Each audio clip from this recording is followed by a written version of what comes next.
what do you understand of James chapter 5, the last chapter of James?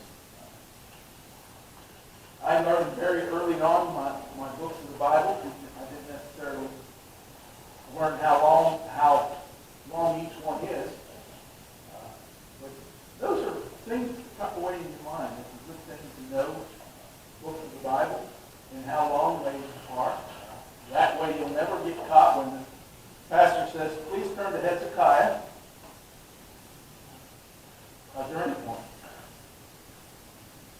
And you won't be looking for Psalm 151. Because that's not there either. I hope. No. Psalm 150 chapters in the book of Psalms. Anyway, 2 more weeks of James. Which is perfect because that takes us into July. And so 4th of July we'll be looking at the 4th of July again. I think I shared with you years ago, I fasted when I left Hagerstown. When I left Troy, I went to Hagerstown. Hagerstown had a pastor who was from England. And so every 4th of July, Sunday, I got to preach. Because he didn't figure that a bunch of people from America wanted to hear from an Englishman on the 4th of July. And that was fine. That was good, and it was good for me. Anyway, we're in James chapter 5. Many times we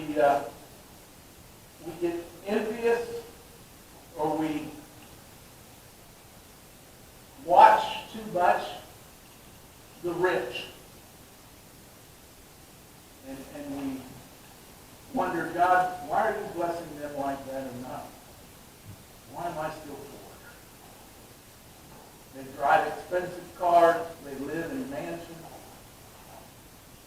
They wear custom tailored clothes that probably cost more than what some of us make. Years ago, have you ever seen the ad years ago? It was always in the Sunday paper. You could order, I forget how many it was, but it was dozens of songs, dozens of this also cassette tapes from Columbia House. You got them for pennies on the dollar. And then they signed you up as part of that, and you had to promise to buy so many tapes over the next rest of your life, it seemed like, to pay for that. I fell for that. And I had my own job, and so I ended up paying for years on Columbia House.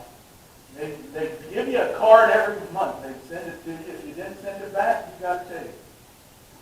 If you did send it back, it just extended the contract that much longer because you had to buy so many at the regular price plus shipping and handling. Anyway, one of those albums that I got was from Simon and Garfunkel. You remember him? Them. They sang a song. Didn't make a lot. I don't think it plays a lot on the radio, especially now. But it was on that tape, and it's sort of a depressing song, and yet it's not. And it's not the sound of silence. That got for you a lot.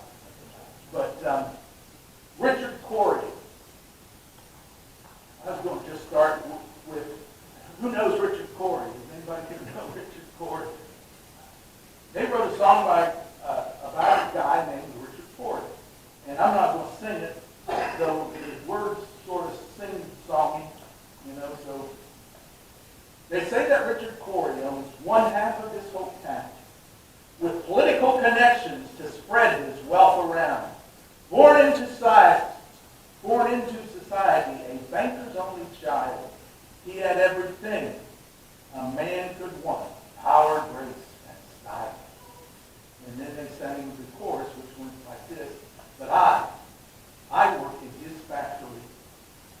curse the life I'm living, and I curse my poverty, and I wish that I could be, oh, I wish that I could be, oh, I wish that I could be Richard Cory. And they went on for a couple more verses. The papers print his picture almost everywhere he goes. Richard Cory at the opera, Richard Cory at a show, and the rumor of his party and the parties on his yacht, oh, he surely must be happy with everything he's got.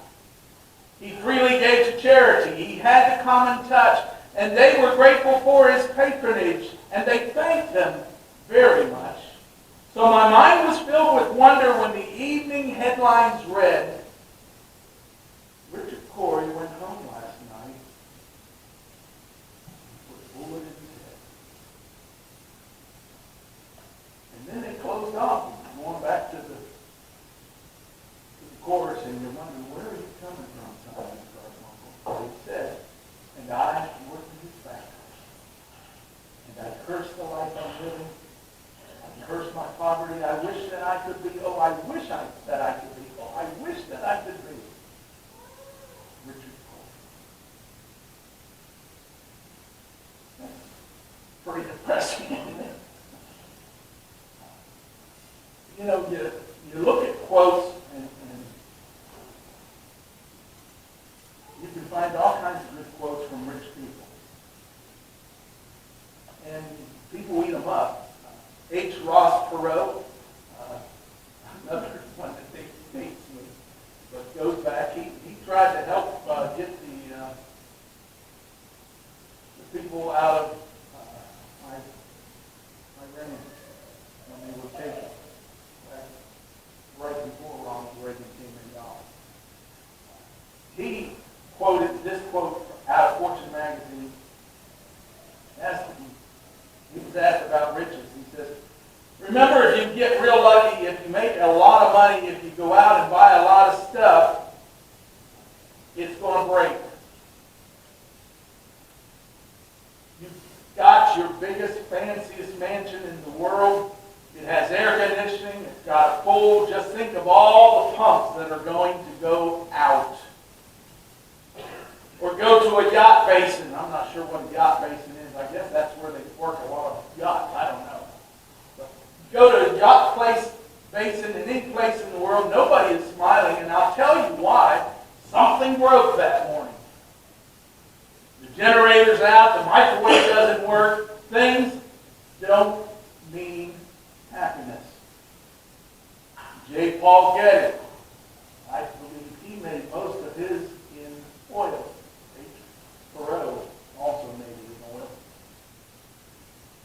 At his death, he was estimated to be worth between $2 and $4 billion.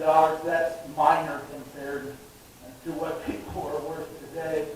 And yet the reality of it is, if you took that $2 to $4 million and brought it in today, you're probably talking getting close to trillion. Near his end of life, he was asked about his financial success. He was married 5 times. All of them ended in divorce. And in his interview, he says, I would give all my wealth for just one successful marriage. George Pullman. Now, Bradford being a railroad town, you should know the name Pullman. Pullman invented the passenger car with trains. Pullman car. You could pull down beds and fold them back up into seats and all that. He was asked what it felt to be a millionaire. Now that you mention it, I believe that I'm no better off, certainly not happier, than when I did not have a dollar to my name and had to work from daylight to dark. I had fewer cares, I slept better, and may add generally, I believe I was far happier in those days than I have been many times since I became a millionaire. Andrew Carnegie is a name that actually most little towns that have a library, it goes back to him giving his wealth away. He did not want to die rich, and so he gave it away, and much of that wealth meant to build library for towns that couldn't afford library. And so he gave it away. A poet wrote this: I counted dollars while God counted crosses. I counted gains while he counted losses. I counted my worth by things gained in store, but he sized me up by the scars that I bore. I coveted honors and sought for degrees. He wept as he counted the hours on my knees. I never knew till one day at a grave how vain are these things that we spend life to save. Someone once wrote that there are 4 classes of people. Figure out where you fit in. Rich in world goods, poor towards God. Poor in world goods, rich towards God. Poor in world goods, poor towards God. Rich in world goods, rich towards God. That would be nice if we could all fit under number 4, but the reality is most of us would say we are maybe poor in the world goods, but rich towards God. I think it's interesting as we've been studying the book of Revelation and we looked at the 7 churches. Very seldom was their evaluation of their condition matching what God's evaluation was. Most of us would not claim to be rich, but, you know, over at the recycle center, whatever it is there on 25A from Miami County, I would almost guarantee you that there's more trucks pulls into that place and dumps their stuff in one day or at least 1 week. They dump away more stuff just from our one little county than most of the rest of the world has in a year for a lifetime. Scripture tells us that to whom much is given, much will be required. And you may think, okay, we're talking about rich people, that's not us. Yet the reality of it is the poorest person in America is richer than most everyone in the world.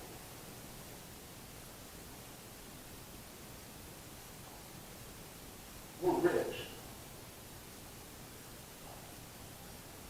When James talks to us, maybe we're not as rich as who James was talking to, but we have much. Much is given, much is expected. Verse 1. Come now, you rich. Weep and howl for the miseries that are coming upon you. Your riches have rotted, and your garments are moth-eaten. Your gold and silver have corroded, and their corrosion will be evident against you and will eat your flesh like fire. You have laid up treasures in the last day. Behold, the wages of the laborers who mowed your fields, which you kept back by fraud, are crying out against you, and the cries of the harvesters have reached the ears of the Lord of hosts. You have lived on the earth in luxury and in self-indulgence. You have fattened your hearts in a day of slaughter. You have condemned and murdered the righteous person. He does not resist you. Rich face a temptation to rely on their stuff. And the reality of it is that temptation will eat them alive. Luke chapter 12, verse 16, Jesus tells a parable about a man, a farmer. Any farmers out here? And he told them this parable: the ground of a certain rich man yielded an abundant harvest. He thought to himself, what shall I do? I have no place to store my crops. I don't know. He's never heard of a grain elevator back then. I don't know. He then said, this is what I'll do. I will tear down my barns and build bigger ones. And there I will store my surplus grain, and I'll say to myself, You have plenty of grain laid up for many years. Take life easy, eat, drink, and be merry. But God said to him, you fool, this very night your life will be demanded from you. Then who will get what you have prepared for yourself? This is how it will be with whoever stores up things for themselves, but are not rich toward God. Come now, you who are rich, weep and wail for the miseries coming upon you. I think the NIV, I didn't look at the King James, but they make that misery singular. It's plural. There are all kinds of miseries coming on the rich. Misery of misplaced affection, misery of emptiness, misery of insecurity, misery of loneliness. And you saw all those miseries in the testimony of the rich men that I just read, didn't you? They're all there. The misery of deceit and deception. The reality of it is, for the most part, riches bring misery, not happiness. You don't see them very often, but there are hundreds of stories out there of people that have won the lottery. They're not used to that much money that fast. And not all of them, but a whole lot of them go through it just like that. And they win millions, and then all of a sudden, they're flat broke again. Now, that's not to say that there aren't good benefits from winning the lottery. You get to meet long-lost relatives you never knew you had. You get reacquainted with old friends that you hadn't seen in years. Mere acquaintances, people you barely knew, bend over backwards to make sure you're happy until the money comes out. One evening, the husband was, you thought I forgot my joke. One evening, the husband was reading and balancing his checkbook. And he said to his wife, you know that old saying, money talks? Well, ours just said goodbye.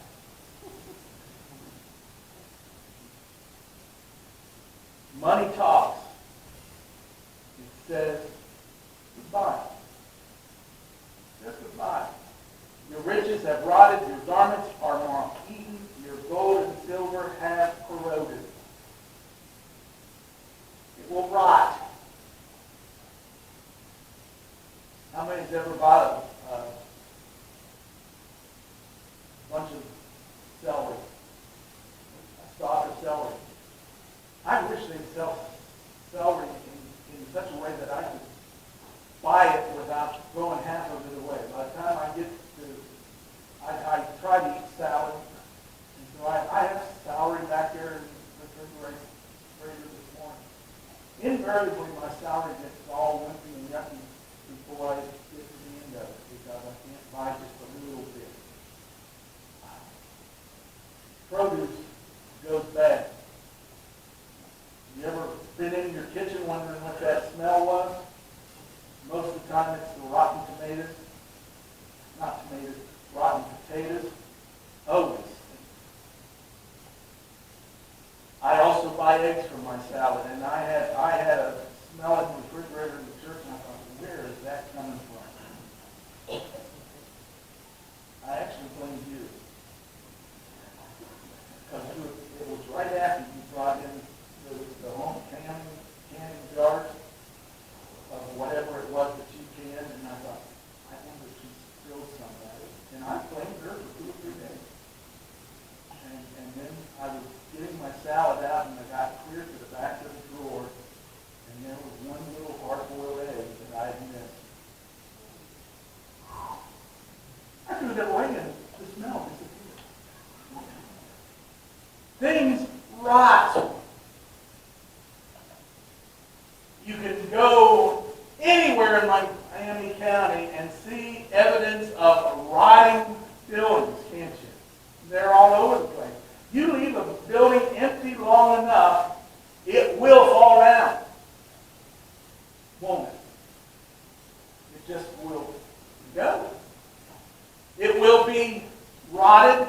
It will be eaten. The scripture here says by moss, clothes. I have an old film that is still around since the 1929. But if you open the case that it is in, it smells of mothballs. Old films sort of like old textiles. They will disintegrate and disappear. I find it interesting that in today's society, it seems like the less clothes there are, the more expensive they are. I can remember being so embarrassed having to go to school in my elementary years with a great big old patch on my knee. I was a little boy. I did a lot of climbing and running through the woods and everything else. I was false to get my knees. If I had long pants on, invariably I went through them. And Mom had patches. They were first sewed on patches that she would sew them on. And eventually they found patches that you could iron on. I had a whole lot of iron-on patches on my clothes. Now, you just let the holes there. You take them to Goodwill, and you can make big bucks. It's crazy, isn't it? And yet even all those clothes with fancy holes and everything else, you know what happens eventually? They wear out faster. Because there's nothing there to keep them from eventually ripping more and more and more. It all goes away. I shared before, every car I've ever owned, except for the ones I have now, the majority of them went from my driveway to the junk yard. They wear out. And while gold and silver sort of sticks around, it gets dirty. It gets corroded. It gets things on it. Don't believe that. It's also brass and copper. And if you don't believe that, look at our bell. You can make that shiny again just by getting rid of all the stuff that's on it. But if you get rid of all the stuff that's on it, guess what's going to happen? In just a matter of months or years, it will be right back with that corrosion. Wealth, money, when it is hoarded, becomes useless. We were watching a movie this week, and I can't remember the name of it, but it was talking about, it was a shoot-'em-up movie, and the main character was going to wipe out the United States. They were taking out the intercept bases that would stop Russia from throwing all the nukes at us. And they had also had a group that stole those nukes and had 20 nukes. And so the fight was over this one little station that was left. And they were bragging about how much money they were going to make.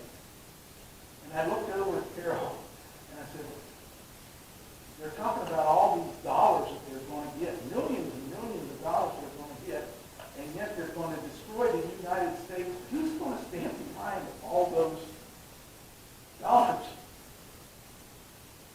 They wipe out the country that the dollars come from, and the reality of it is those dollars are worthless. You spend all this money, you get all this money, then you can't spend it, and when you get around to spending it, you have less when you started. Right now, if you put money in your savings, you're going to end up being able to buy less money with those savings when you take it out. Because right now, especially, it's depreciating. You might as well just go spend it. Keeping riches, you lose them. Whoever trusts in riches will fall. Proverbs 11:28. And that's the gist of the passage of Scripture Ryan read for us this morning. Don't store up for yourself treasures on earth, where moth and rust destroy, thieves break in and steal. But store yourself up riches in heaven, where no one can get to. What are riches that you can store in heaven? Some of those riches involve the next generation, don't they? Telling the world that there is a Christ, there is a heaven, there is a hell. Money talks. It says goodbye. It also says shame. Shame on you. I posted a video for my sister's birthday that I pulled old family movies of her in curlers. And I put the ad from years ago. Curly in your hair, shame on you. It was fun. I thought it was fun. She never responded. I hate when I post a video and then nobody responds to it. But our riches witness against us. Hoarding them up. Witness against us. Using them wastefully. Witnesses against us. God always sees us differently than how we look at ourselves. He sees as we really are. Our desire for riches of this world will bear witness against those who claim we are His when we stand before Him. That was the parable of the talents. That's essentially what that was all about. Using them for the good or burying them and hoarding them away. James goes on to say that those riches will eat us, our flesh like fire. I don't know whether you ever thought about fire, but fire's never satisfied. As long as there's something there to burn, it will keep on burning until it's all consumed. We would have fires at camp all the time in the fire room. But you could not put it out, and very seldom did we did because it wasn't going anywhere. And you'd wake up the next morning and smoke would be in the air. It'd still be burning. And it will burn and burn and burn until there's nothing left to burn. The same is true in pursuit of riches. They will consume you in your pursuit. It will just keep eating away at you. Judas found that to be true. He loved money. He sold his things. He sold Jesus for 30 pieces of silver. What did he do with those 30 pieces of silver? He was a Richard Corey before anybody knew who Richard Corey was. He took that money, threw it back at the chief priests and scribes that paid him to do that, and he went out and hung himself. Solomon said, "He that loves silver will not be satisfied with silver." Paul tells Timothy, the love of money is the root of all kinds of evil. The love of money. Money's not evil, it's just there. It can be used for good, it can be used for bad. It can be hoarded, it can be given away. But it will, if you allow it, consume you until it kills you. And the saddest part about money is that while we think we're storing up wealth, we're actually storing up wrath. For the day of wrath. For the day that we will stand before God. It will condemn us. Revelation chapter 20, verse 12. "And we saw the dead, great and small, standing before the throne, and the books were opened. Another book was opened, which is the book of life. The dead were judged according to what they had done, as recorded in the books." Everything is recorded in the books. The good things, the bad things.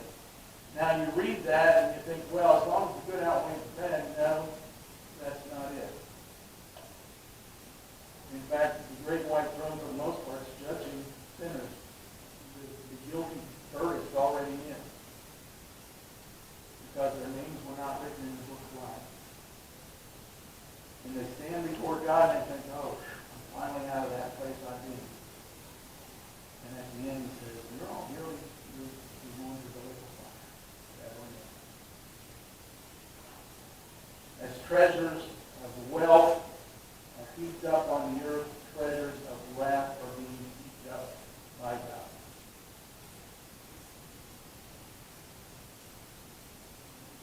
Their money cries of corruption.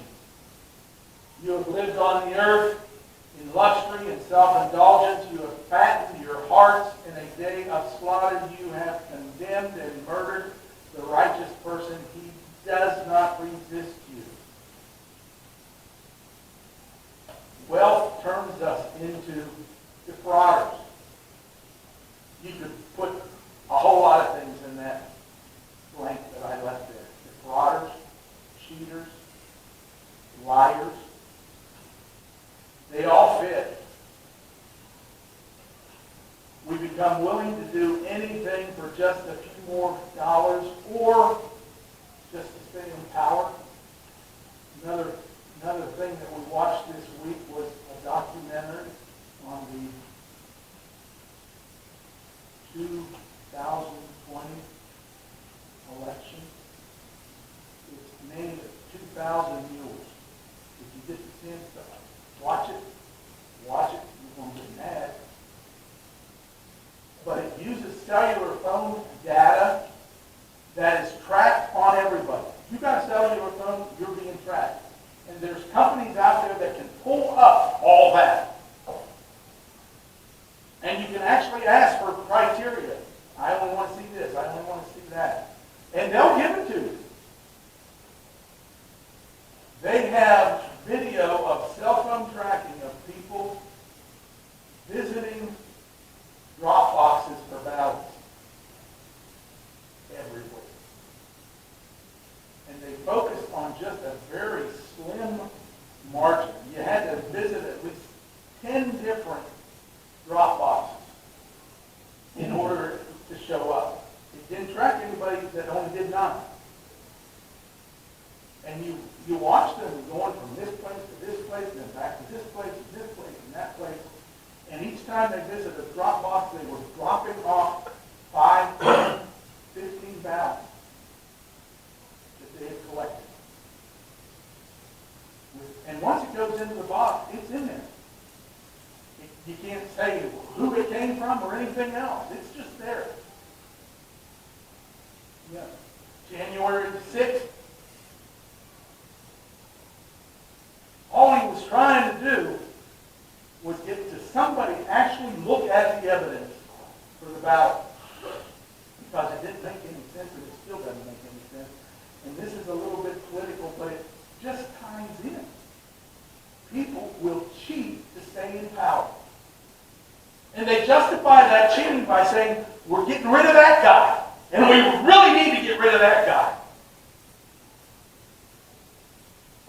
And people that are in power or have riches will justify anything to keep those riches and to keep that power.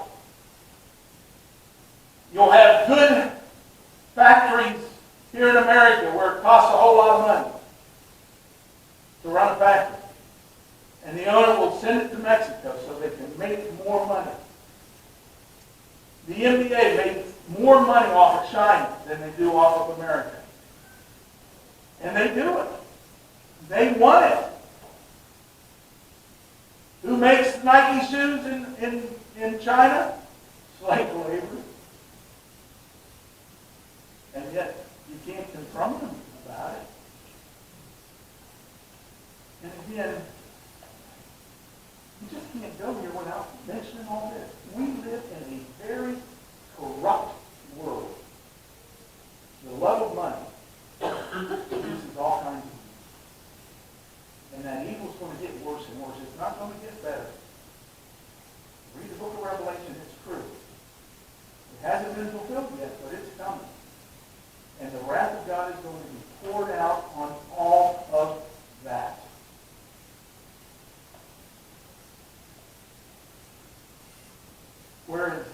emphasis on riches, and I'm not one that has trouble with riches, don't get me wrong. You know, only 13% believe that the Ten Commandments are valid for today. 9 out of 10 of us lie on a regular basis. And the 1% that says they don't lie are more likely lying about lying. We lie to our parents. We lie to our friends. We lie to our brothers and sisters. We lie to our bosses. We lie to our children. We lie to God. 7%, this survey said, would kill somebody for $10 million. 7%. You know any of those?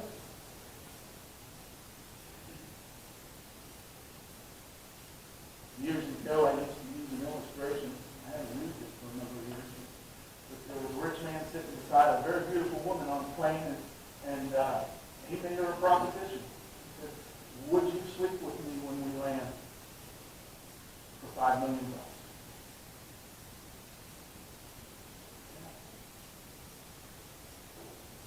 And the plane kept flying, and a little later he leaned over and said, would you sleep with me for $10? And she got all indignant in his face. How dare he make such a suggestion? And his response to her was, look, we already know what you offer. We're just haggling over the price.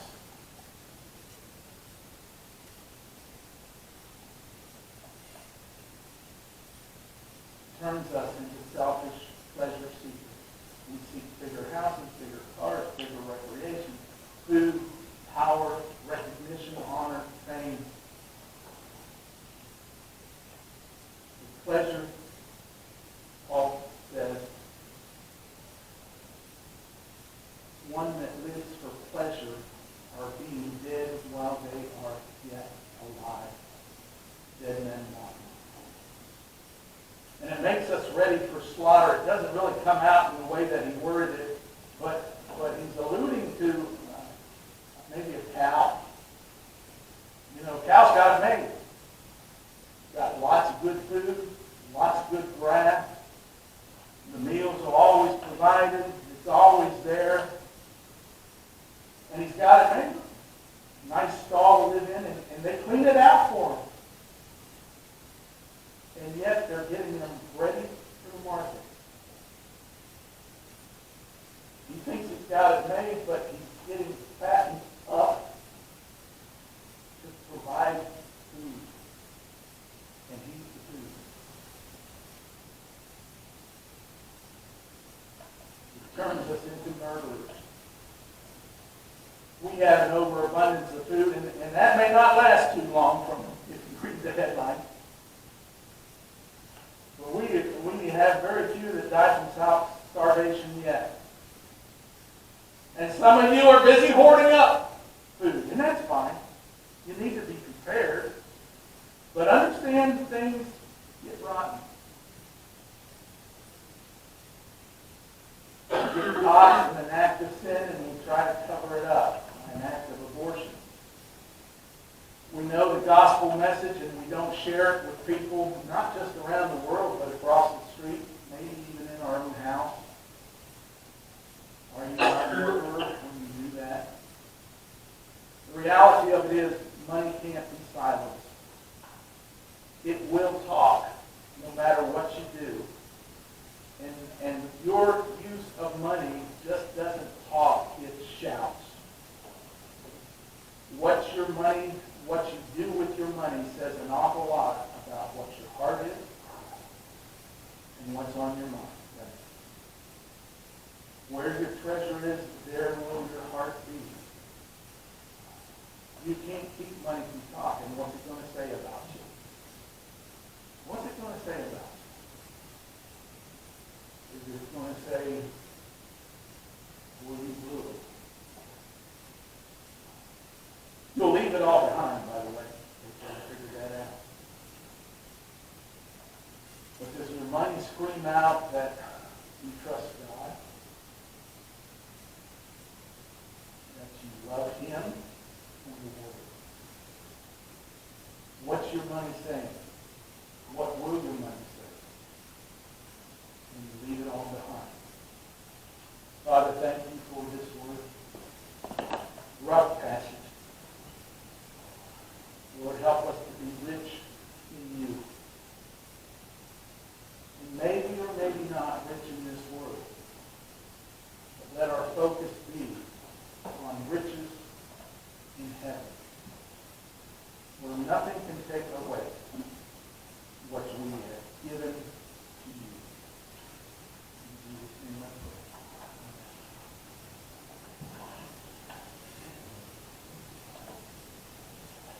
Preacher went long. Jesus is Lord of all.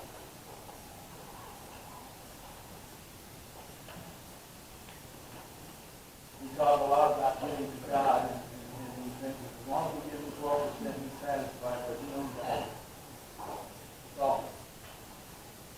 And so he's concerned about the 10% that you may give to him or not, but he's just as concerned about the 90% and how you spend it and what you do with it. Because it's all his, and he's blessed you with it. Jesus is in charge of all that. It's his. Let's stand together. Just one chorus. Close.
Father, help us to give it all to you.